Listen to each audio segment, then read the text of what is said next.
오늘 우리가 읽은 본문의 말씀을 우리가 이해하기 위해서는 먼저 앞선 21장에서 사도 바울이 예루살렘에 도착한 일에서부터 우리가 살펴보아야 합니다. 사도 바울이 이방인들과 함께 성전에 있는 것을 보고 아시아로부터 온 유대인 무리들이 무리들을 충동하여서 바울을 붙잡습니다. 특히 21장 28절을 보시면 그들이 바울의 죄목이라고 생각하는 것들을 이야기합니다. 이 자가 우리 백성과 율법과 이곳을 비방한다. 그가 유대인뿐만 아니라 모든 사람을 가르친다. 또 헬라인, 즉 이방인을 성전에 데리고 들어가서 성전을 더럽힌다 라고 이야기합니다. 이에 30절에 바울은 성전 밖으로 끌려나가게 되고요, 그들이 죽일 듯이 달려드는데 이 소식을 로마의 천부장이 듣고 달려와서 바울을 잡아두고 자초지종을 듣습니다. 그리고 39절에 바울은 천부장을 통해서 자신들을 죽일 듯이 달려드는 백성들을 향해 말하기를 요청합니다. 그리고 자신이 한 일과 자신의 그 삶에 대하여 변증을 하기 시작합니다. 그것이 바로 오늘 우리가 읽은 22장의 말씀입니다. 오늘 우리가 읽은 22장 1절에서 21절까지의 말씀은 크게 세 단락으로 나누어서 살펴볼 수가 있습니다. 첫 번째 1절에서 5절로 사도 바울이 자신의 과거의 삶에 대해 먼저 이야기를 하기 시작합니다. 특별히 바울은 군중들에게 1절 말씀을 보면 부형들아 라는 표현을 통해 친근함과 존중을 표현하고 있습니다. 그리고 2절 말씀에 히브리 말을 사용함으로써 여기서도 그들이 더욱 조용해졌다라고 표현하고 있죠. 그들에게 존중하는 그런 모습들을 통해서 다가가는 것이죠. 그리고 3절 말씀에 자신도 유대인으로서 율법의 교훈을 받고 하나님께 대한 열심이 있는 사람이었다고 자신을 변호하고 있습니다. 이는 이렇게 말하는 것입니다. 나도 여러분처럼 율법을 굳게 준수하는 유대인입니다. 나는 결코 율법을 무시하는 게 아닙니다. 나도 지금 당신들이 서 있는 그 자리에서 얼마 전까지 서 있었습니다. 그들과 결코 자신이 다르지 않은 사람이었다는 것을 먼저 이야기하고 있습니다. 두 번째로 그들과 크게 다르지 않았다고 말하는 바울은 그 누구보다도 자신이 열심을 가지고 박해했던 그 자신이 어떻게 변화되었는지를 6절부터 쭉 진술하기 시작합니다. 먼저 바울은 6절에서 11절에서 다메섹 도상에서 회심하게 되었던 이야기를 말하기 시작합니다. 6절에서 호련히 하늘로부터 큰 빛이 자신을 둘렀다는 이야기와 9절과 11절에 빛의 광채를 보고 하늘의 음성을 들었다는 이야기를 통하여 자신이 하나님께로부터 부름받았다는 사실을 이야기합니다. 당신들이 믿는 여호와 하나님이 다메섹 도상에서 나를 만나 주셨습니다. 그래서 내가 변화된 것입니다. 내가 달라진 것은 나의 의지가 아니라 당신들도 믿는 하나님의 뜻입니다. 하나님의 부르심 때문입니다. 이것을 이야기를 하고 있는 것이죠. 내 의지라면 내가 변할 수 있었겠습니까? 나는 당신들보다 더 박해하는 그 예수를 박해하던 사람이었는데, 그것들을 이야기하는 것이죠. 계속해서 사도 바울은 자신이 전혀 새로운 것을 이야기하는 것이 아니라는 것을 이야기합니다. 나는 전혀 새로운 것을 이야기하는 것이 아닙니다. 당신들이 믿는 하나님에 대해서 이야기를 하고 있습니다. 동시에 사도 바울은 나사렛 예수를 만났다는 사실을 분명하게 이야기하고 있습니다. 8절 말씀과 14절 말씀에서 분명히 말씀을 하고 있죠. 사도 바울은 자신이 박해했던 나사렛 예수가 곧 하나님의 약속이었음을 이야기합니다. 유대교의 하나님과 나사렛 예수가 결코 전혀 관계없는 분이 아니라는 것을 이야기를 하고 있는 것이죠. 자신들과 결코 다르지 않다는 걸 이야기하는 동시에 분명한 복음을 증거하고 복음을 변호하고 있습니다. 원래 5절 말씀을 보면 원래 사도 바울은 예수님을 만나기 전에는 대제사장과 모든 장로들이 내 증인이라라고 하면서 어떻게 보면 믿지 않는 동일한 그들의 증인이 되었다고 한다면 이제는 복음의 증인의 삶을 살기 시작하는 것이죠. 마지막으로 사도 바울은 17절에서 21절에서 자신이 이방인들에게 가게 된 이유를 이야기합니다. 사도 바울은 이 또한도 하나님의 뜻이었다, 하나님의 선택이었다라고 이야기를 합니다.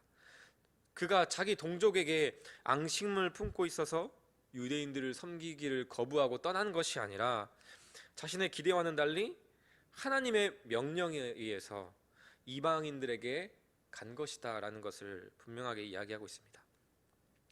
이 말을 들을 때 선민의식 가운데 가득하게 사로잡혀 있던 이 군중들이 분노하여서 이 바울은 결코 살려두면 안 된다 라고 다시 한번 소동을 일으키며 죽일 듯이 외치면서 오늘의 이야기가 끝이 납니다.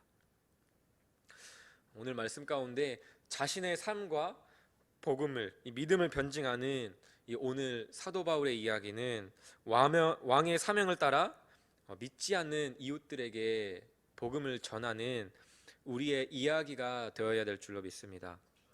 우리는 3월 31일 이웃과 함께하는 예배를 위해 기도로 준비하고 있습니다. 이 기도는 결국 그들에게 살아있는 복음을 증거하는 자리로 그 자리까지 이어져야 합니다. 우리가 이 모든 사실들을 알고 있지만 하지만 우리 모두의 고민은 어떻게 복음을 전해야 되지? 나는 말씀을 잘 모르는 것 같고 믿음도 부족한 것 같은데 내가 과연 복음을 전할 수 있을까? 라고 하는 이 주저함과 고민들이 있을 것이라고 생각합니다. 저는 이런 우리의 상황들과 우리의 마음들을 생각하며 이 오늘 말씀을 묵상할 때에 이 사도 바울이 자신과 복음을 변호하는 이 이야기가 어쩌면 한편에 우리에게 하나님께서 주시는 이 때에 우리에게 주시는 전도 가이드라인이다, 이렇게 전도하면 되겠구나 주시는 그 말씀으로 다가왔습니다.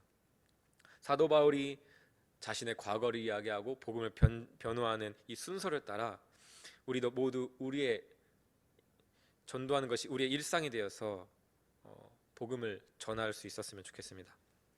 먼저 우리도 오늘 본문의 말씀처럼 이 사도 바울처럼 믿지 않았던 우리의 과거의 삶에 대해서 복음의 대상자들에게 이야기를 할 수 있습니다.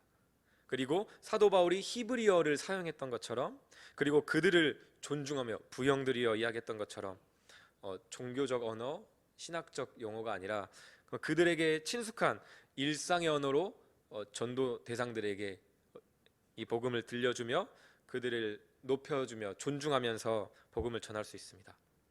이렇게 이야기할 수 있는 것이죠. 나도 여러분과 같이 하나님을 알지 못하던 자였습니다. 나도 내 뜻대로 나의 욕심과 나의 성공을 따라 살아가던 자였습니다. 이렇게도 이야기할 수 있겠죠. 나도 술 마시는 거 좋아하고 담배도 많이 피고 또 과거에 성공을 쫓던 때가 있었습니다. 나는 당신과 별반 다를 게 없던 사람이었습니다. 이야기할 수 있죠. 이렇게 예수님을 믿기 전 우리의 과거의 삶, 우리의 지난 날을 그들에게 들려주고 사도 바울처럼 우리가 예수님을 인격적으로 만난 이야기를 들려줄 수 있습니다. 우리 각자의 담회색 도상이 다 있지 않습니까? 우리 각자의 담회색 도상, 하나님을 인격적으로 만난, 하나님을 체험하고 경험했던 우리의 삶의 이야기를 그들에게 들려주는 것이죠. 나는 이렇게 허랑방탕하게 또 허송세월을 하면서 살아가는 데가 있었는데 예수님이 나를 찾아와 만나주셔서 내가 이렇게 변화되었습니다. 내가 이렇게 달라진 것은 나의 노력이나 의지가 아니라 하나님의 부르심 때문입니다. 하나님께서 나를 이렇게 변화시켜 주셨습니다. 이렇게 나를 변화시켜 주신 하나님께서 당신도 변화시켜 주실 줄 믿습니다. 이렇게 오늘 본문 사도 바울의 이야기와 이 흐름 그대로 가져와서 우리는 복음을 증거하는 일에 사용할 수가 있는 것이죠. 그래도 여전히 우리 마음 가운데는 복음을 전하는 일에 주저하는 마음들이 있습니다. 그런 우리 마음 가운데 오늘 사도 바울이 전하는 말씀의 핵심에 주목하시길 바랍니다. 14절의 말씀입니다. 여기서 분명하게 이야기를 하고 있습니다. 사도 바울이 하나님을 택한 것이 아니라 하나님께서 바울을 택하여 바울로 하여금 하나님의 뜻을 알게 하시며 예수님을 보게 하시고 그 입에서 나오는 음성을 듣게 하신 것입니다. 그리고 15절 말씀처럼 예수님께서 친히 그가 보고 들은 것에 증인이 되라고 말씀하고 있습니다. 그렇습니다. 우리도 모두 사도 바울처럼 예수님을 대적하는 원수와 같은 죄인이었을 때가 있습니다. 여전히 때때로 그런 우리의 모습들이 있죠. 그러나 이런 우리에게 예수님께서 우리를 찾아와 주셔서 우리도 모두 사도 바울처럼 예수님을 만났습니다. 그리고 우리 모두가 그 은혜 가운데 이 모든 것들을 고백할 수가 있죠. 우리가 하나님을 택한 것이 아니라 하나님께서 우리를 택하셔서 우리로 하여금 하나님의 뜻을 알게 하시며 예수님을 보게 하시고 그 입에서 나오는 음성을 우리에게 주신 성경 말씀을 통해 듣게 하셨습니다. 그 하나님께서 우리에게도 동일한 왕의 사명을 주십니다. 15절 말씀처럼 너가 나에게 와서 보고 들은 것에 증인이 되라. 너가 나에게 와서 보고 들은 것에 증인이 되어라. 분명하게 우리에게도 말씀하십니다. 어떻게 복음을 전해야 될지 막막하십니까? 두려우십니까? 주님을 믿음으로 고백하고 인격적으로 하나님을 만난 우리에게는 오늘 말씀 가운데 이야기하고 있는 사도 바울 못지않은 예수님과의 깊은 이야기, 그 삶의 경험, 그 동행한 추억들이 다 있습니다. 내가 어떤 자였는지, 내가 어떻게 예수 그리스도의 은혜로 변화되었는지, 하나님과 살아온 우리의 삶의 이야기가 다 있는 것이죠. 믿기 전 나의 모습, 내가 어떻게 믿게 되었는지, 믿고 나서 어떤 삶의 변화가 생겨나는지, 이걸 교리적으로 내가 이야기하려고 하면 너무 부담스럽지 않습니까? 난 이걸 조리 있게 말 못하는데. 하지만 나의 삶의 이야기를 통해서 나를 만나주신 하나님의 이야기는 우리가 다 있잖아요. 그 이야기를 통해서 나의 삶에서 내가 만난 하나님의 이야기를 들려주는 것이, 이것이 그 자체로 이웃을 향한 전도의 메시지가 될 줄 믿습니다. 다시 한번 말씀드리죠. 사랑하는 성도 여러분, 3월 30일은 우리가 이웃을 초청하여 함께 예배하는 날입니다. 그날을 우리가 기대하며 또 이웃을 위해 함께 기도로 또 온 마을이 함께 준비하고 있습니다. 하지만 결국 그들에게 이 복음을 들려주지 않는다면 아무런 변화가 일어나지 않을 것입니다. 하지만 이 복음을 예수님과 나의 이야기를 통해 들려준다면 분명한 변화가 있을 것입니다. 그 변화가 오늘 본문 말미의 군중들의 반응처럼 거절과 비난과 박해일 수 있습니다. 하지만 정말 이 복음을 복음으로 받아들일 영혼, 그 한 영혼, 주께서 예배하신 영혼들이 분명히 있는 줄로 믿습니다.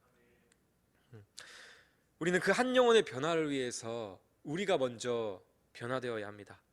내가 전도를 잘해서, 내가 사람 만나는 걸 좋아해서 전도를 하는 것이 아니라, 또 내가 소심하고 기질에 맞지 않아서 전도를 하지 않는 것이 아니라, 이것이 청지기에게 명하신 신실하신 왕의 사명이기 때문에 우리가 전도해야 되는 것입니다. 오늘 본문 15절 말씀처럼 모든 사람 앞에서 네가 보고 들은 것에 증인이 되어라, 우리에게 동일하게 명령하시고 말씀하셨기 때문에 우리는 전해야 하는 것이죠. 이 아침 우리가 품고 있는 그 영혼들을 놓고 특별히 기도하였으면 좋겠습니다. 우리 믿지 않는 가족들, 우리의 친구들, 직장 동료, 우리의 이웃들을 놓고 주여 하나님 아버지, 이 영혼들을 주님께서 불쌍히 여겨주시옵소서, 긍휼히 여겨주시옵소서. 정말 이 복음이 필요한 이 영혼들을 향하여 내가 만난 하나님, 나를 만나주신 하나님을, 그 이야기를 들려주면서 정말 그들도 하나님께서 만나주시기를 간구하는 이 아침이 되기를 원합니다. 함께 기도하겠습니다.